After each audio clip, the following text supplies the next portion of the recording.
Assalamualaikum warahmatullahi wabarakatuh. Kembali lagi di Ar-Rahman TV. Oke pemirsa semuanya, marilah kita simak video dari pengajian Gus Bah. Semoga videonya bermanfaat.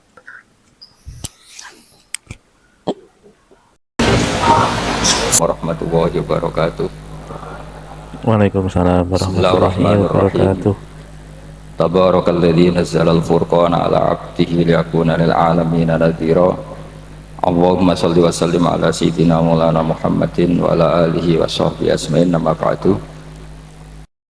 Yang sangat saya hormati semua pengurus wilayah Nahdlatul Ulama Jawa Tengah, wabil khusus Ki Haji Ubaidillah Sodaqoh, teman saya juga guru saya, putra guru saya Ki Haji Abdul Ghafur Maimun. Saya mau cerita sedikit tentang sanad. Jadi buyut saya kandung itu namanya itu Hafsah. Jadi buyut saya kandung itu namanya Hafsah. Itu lahir di Damaran. Damaran itu belakang imaman Masjid Kudus. Hanya sekitar 30 meter dari imaman Masjid Kudus. Itu punya bapak namanya Maksum, punya bapak namanya Soleh. Soleh itu bin Kiai Haji Asnawi Sepuh. Nah yang Mbah Soleh saya itu, saya generasi ke-7 dari Mbah Soleh itu. Jadi pas ke-7. Kalau ke-8 itu sudah kata orang-orang kaya gitu. Kenapa kamu miskin? Generasi ke-8 katanya. Jadi Mbah Soleh Darat itu orang Jepara, orang Mayong. Itu dulu ngajinya diantaranya di buyut saya di Mbah Soleh bin Raden Asnawi Sepuh. Raden Asnawi Sepuh itu cucu dari Mbah Mutamakin. Itu kesanatan saya. Jadi saya punya naskah banyak. Tadi Gus Nurul tak kasih tahu. Ini diantara contoh naskah Mbah Soleh Darat. Saya punya banyak, mulai Hikam sampai Jawahirut Tauhid, terus beberapa tulisan-tulisan beliau itu masih di lemari buyut saya di Pondok Damaran. Terus buyut-buyut saya itu juga yang diantaranya ada yang nikah di keluarga Gedungan, dan itu sebagian melahirkan Pak Said Akil. Jadi buyut-buyut Pak Said itu adiknya buyut saya. Tapi kalau saya dengan beliau itu sepuh beliau. Jadi kalau saya manggil Pak Said itu kira-kira kalau nggak paman ya mbak. Kenapa saya cerita ini? Karena diantara ikatan sanad itu dzurriyatam ba'duha min ba'd. Ada keterikatan cara berpikir berdasar sanad. Tadi seperti yang dikatakan moderator, laulal isnadu laqala man sa'a ma sa'a. Andai kan tidak ada sanad, maka orang akan berpikir agama sesuai maunya. Dan itu bahaya sekali, karena agama ini riwayat seperti tadi yang dikatakan inna hadzal ilma dinun fanzuru amman ta'khuduna dinakum. Saya punya sekian contoh cara berpikir sanad dan cara berpikir rasional. Di akhir Ihya itu ada cerita tentang rojak, dan ini pasti di luar dugaan sampai, karena sanad itu cara berpikir itu ya ikut saja. Yaitu ada dua orang ahli neraka dipanggil Allah dalam keadaan di borgol, ditanya sama Allah, enak di neraka? Jawabannya pemuda itu ya, wah Gusti ya, di neraka kok enak? Jelas gak enak. Ya sudah, kamu kembali lagi ke neraka. Dugaan kita kan pasti anak ini gak mau. Ternyata enggak, dia lari sekenceng-kencengnya menuju neraka, semangatnya Masya Allah. Makanya ini sekaligus ijazah, kalau disuruh masuk neraka yang apa? Semangat. Oh itu Tuhan akhirnya tanya, loh kamu tak suruh ke neraka kok semangat? Gusti saya ini sudah kapok, ketika di dunia kalau jenengan nyuruh sholat saya lelet, jenengan menyuruh kebaikan saya lelet. Sebagai bentuk kapok saya, dengan menyuruh saya ke neraka saya semangat, supaya saya nurut. Barokahnya semangat menuju neraka, ya sudah di surga saja. Ya, makanya ini nanti kalau kamu disuruh masuk neraka yang apa? Semangat. Karena kita di dunia itu ada di akhir Ihya. Artinya itu kan di luar dugaan kita. Cara berpikir seperti itu di luar dugaan kita. Akhirnya dia jadi ahli jannah. Cerita kedua ya masih di bab yang sama. Yang satu disuruh enak di neraka, ya enggak Gusti, sudah kembali lagi ke neraka. Si orang ini tolak itu. Terus ditanya sama Allah, kenapa tolak-tolak? Ya Allah, ketika engkau memanggil kami ke surga, saya tidak pernah ngira kalau akan engkau kembalikan lagi ke neraka. Ya sudah, kamu di surga saya karena khusnudzon sama saya. Ini berarti ada dua sanad. Lucunya sama-sama benar, yang semangat ya benar, yang lelet juga benar. Maka kamu punya dua pilihan. Nanti kalau disuruh masuk neraka, bisa semangat, bisa apa? Lelet. Dan semuanya nanti di surga. Artinya begini, sanad itu apa ya?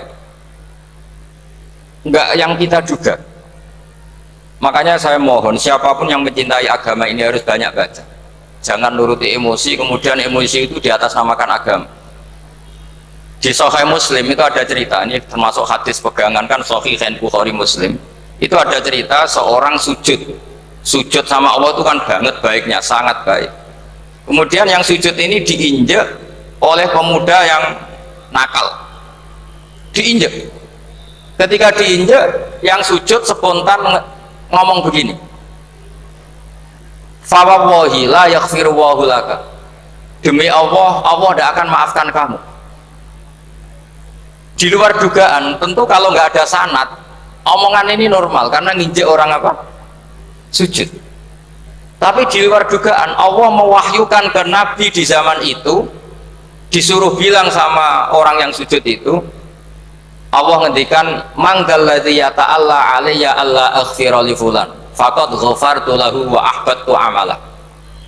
Siapa yang mencatut nama saya bahwa saya tidak bisa memaafkan orang yang nginjek, Allah tersinggung karena namanya dicatut. Saya ini Tuhan bisa menyiksa dan bisa mengampuni. Kenapa sifat saya jadi satu hanya menyiksa? Sifat ampunan saya di mana? Itu kalau nggak sanad tidak bisa. Saya ulang lagi, Allah itu apa? Zat yang bisa yaghfiru liman yasha wa yu'adzibu may yasha. Tapi orang yang sujud ini hanya mensifati Allah satu, yaitu Allah pasti menyiksa. Dan Allah tersinggung. Bagaimana mungkin saya Tuhan hanya berstatus bisa menyiksa, tidak bisa mengampuni? Akhirnya orang ini disalahkan, malah yang sujud tadi bilang ke orang itu, sujudnya saya hapus pahalanya, dan yang nginjek saya hapus dosa. Tapi ya bukan berarti terus kamu boleh nginjek orang sujud ya enggak. Artinya gini loh, saya hanya memperkuat moderator tadi, berpikir agama itu berdasar sanad. Kalau nuruti emosi pasti kita akan setuju Allah tidak ngampuni yang menginjak. Tapi berdasar sanad, berapa orang yang dulu melukai Nabi, bahkan punya niat membunuh Nabi, akhirnya ditobati oleh Allah Subhanahu wa Ta'ala. Siapa yang nggak tahu cerita Suraqah, orang yang niatnya membunuh Nabi, ditobati Allah. Siapa yang nggak tahu cerita Khalid bin Walid, orang yang punya konsep untuk mengalahkan Nabi di perang Uhud, juga akhirnya masuk Islam dan diampuni Allah. Banyak lagi tokoh kafir yang dulu musuhi Nabi akhirnya ditobati oleh Allah. Sehingga ketika Nabi sangat marah ya dengan mereka yang kafir, malah ada ayat turun, laisalaka minal amri syai'un aw yatuba alaihim aw yu'adzib, bahwa wilayah mengampuni dan memaafkan itu wilayah Allah. Tentu kita secara syariat akan mengatakan yang nginjak itu salah, pasti itu. Kalau yang nginjak itu pasti salah, yang kafir pasti salah. Tapi jangan katakan kalau Allah tidak bisa menobati mereka. Lagi-lagi yang bisa mengertikan itu apa? Sanad. Kita ngaji di bab itu bahwa ada orang diinjak, ternyata Allah ketika yang sujud mengatakan wallahi la yaghfiru wallahu laka, demi Allah, Allah tidak akan maafkan kamu. Loh, mensifati Allah dengan satu sifat la yaghfiru itu Allah tersinggung karena Allah bisa yaghfir. Makanya ini penting sekali saya utarakan supaya kita ini bicara itu sesuai sanad. Karena andaikan tidak sanad, agama ini di logika, kemudian logika orang itu berbeda-beda, maka kayak apa kacaunya agama ini. Terus yang ketiga, saya beri sekian contoh.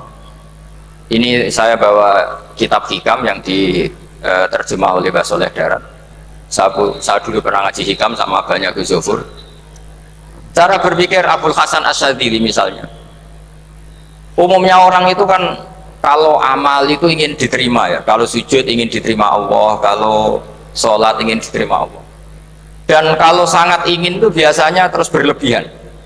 Saking berlebihannya terus nangis minta amalnya diterima gitu. Tapi efek negatifnya gini, jangan-jangan nggak diterima. Lalu kalau nggak diterima gunanya apa? Ini buruk sekali kalau mulai tanya, sujud saya jangan-jangan nggak diterima, kalau nggak diterima gunanya apa? Itu menurut Abul Hasan Asyadzili itu pertanyaan dari setan. Bagaimana mungkin kita pernah menyesal atau menyesali sujud yang pernah kita lakukan untuk Allah Subhanahu wa ta'ala. Wong dadi kawulane Allah, wis dikai bumi, dikai oksigen, dikai rezeki, tahu sujud, bareng dikasih tahu Jibril, sujud kamu gak diterima. Wah, getun aku sujud be Allah. Masa sujud sama Allah getun. Maka kata Abul Hasan Asyadzili begini, kafa bika jazaan an radiyaka laka ahlan. Cukup sebagai balasan dari Allah yang luar biasa, kamu ditakdir sujud. Woi, keren. Coba kalau kamu nanti ketemu Allah, ada orang yang sama sekali di bumi gak pernah sujud, lalu kamu ketemu Allah sujud berkali-kali, kemudian dapat kabar kalau sujud kamu gak diterima. Pantas mana kira-kira? Pantas yang pernah sujud apa pantas yang gak pernah sujud? Pantas yang pernah sujud. Jika pikirannya Abul Hasan Asyadzili, sudahlah kamu bahagia saja karena kamu ditakdir pernah sujud. Itu satu anugerah Allah yang luar biasa. Kamu nggak perlu terganggu diterima apa nggak diterima. Karena kalau kamu terganggu itu nanti lama-lama mengatakan apa gunanya sujud kalau tidak diterima. Dan itu setan menang kalau sudah ada pertanyaan apa gunanya sujud. Nah, makanya disebut min syarril waswasil khannas. Kata Abul Hasan Asyadzili, waswas di sini adalah setan ngeridu kamu supaya kamu ngeset semua ibadah kamu, jangan-jangan kamu nggak diterima. Kemudian kamu menyesali semua ibadah yang pernah kamu lakukan. Betapa buruknya kita. Wong ngamal apik kok disesali. Makanya saya ini sebagai kiai itu termasuk kiai yang paling sukses saya. Betul. Karena perasaan saya itu sudah sukses dulu sebelum nyata sukses apa enggak ada penting. Saya sering motivasi santri yang hafalkan Quran 10 tahun tidak hafal-hafal. Nanti kalau ketemu Allah tetap keren. Pernah hafalkan kitab saya? Pernah Gusti. Hafal? Tidak. Tapi kan keren, pernah menghafalkan. Daripada sampai ditanya, pernah menghafalkan Quran? Tidak. Kok hafal lagu dangdut? Nah itu posing sampai jawabnya.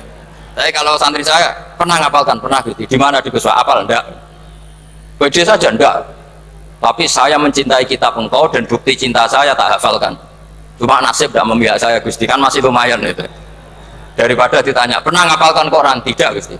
Jebule apal lagu dangdut, yang ibu-ibu apal harga cabai naik turunnya harga berambak.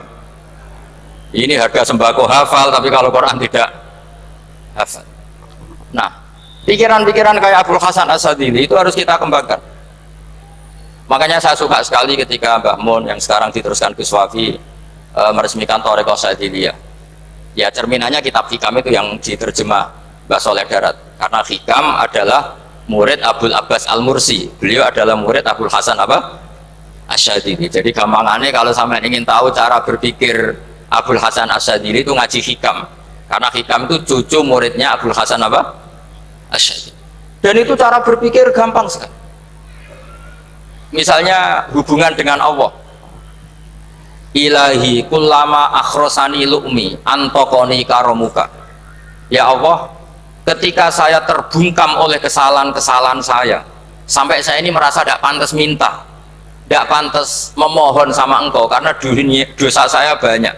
Tapi kata beliau, antokoni karomuka, tapi saya berani melafalkan doa itu berdasar rahmat kamu tidak terbatas. Dan itu indah sekali kata-katanya, ilahi kullama akhrosani lu'mi antokoni karomuka. Jadi kulama akhrosa sekirane bungkam disotoni sotoni sifatnya lagi antokon mau dari sopan ini sopan sifat lemah ini. Dan itu dipraktekkan semua ulama. Ya nafsula taknati min zallatin azumat innal kaba'ira fil kufrani kalamami. Jadi yang seperti yang dikatakan tadi Gus Ubaidillah tadi, ya sudah, kadang ada Baron saya, ada Busiri yang saya tidak tahu karena bacanya innal kaba'ira fil kufrani kalamami la'alla rahmata rabbihina yaksimuha ta'ti ala hasabil isyani fil kisami. Itu ada orang terlalu fanatik kebaikan datang ke Abul Hasan Asyadzili gerutu karena dunia ini sudah kacau balau, banyak maksiat, banyak macam-macam. Apa jawabnya Abul Hasan Asyadzili?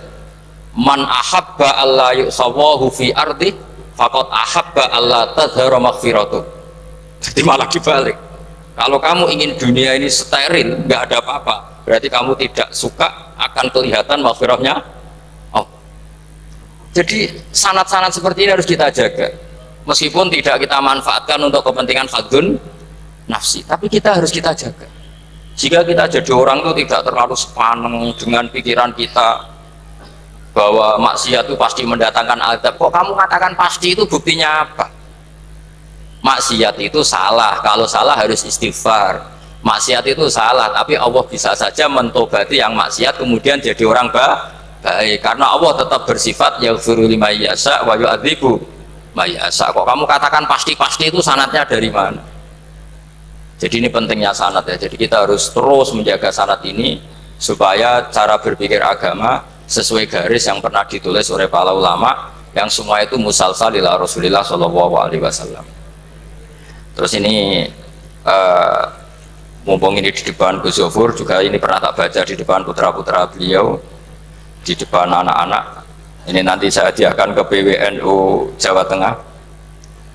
Saya nulis kitab ini sebagai bentuk saya bahwa apa yang dilakukan Syekhina Kiai Haji Maimun Zubair semuanya itu berdasar khazanah-khazanah yang ada dalam kitab-kitab Al-Kutubil Mu'tamadah. Di antaranya ini kitab Khilyatul Aulia. Kitab Khilyatul Aulia itu kitab kesayangan Imam Ghazali. Ya, itulah tadi pengajian dari Gus Baha, reaction saya dari pengajian Gus Baha. Semoga video ini bermanfaat bagi pemirsa semuanya dan bisa menambah ilmu kita semuanya. Jangan lupa ya, like, comment, and subscribe. Wassalamualaikum warahmatullahi wabarakatuh.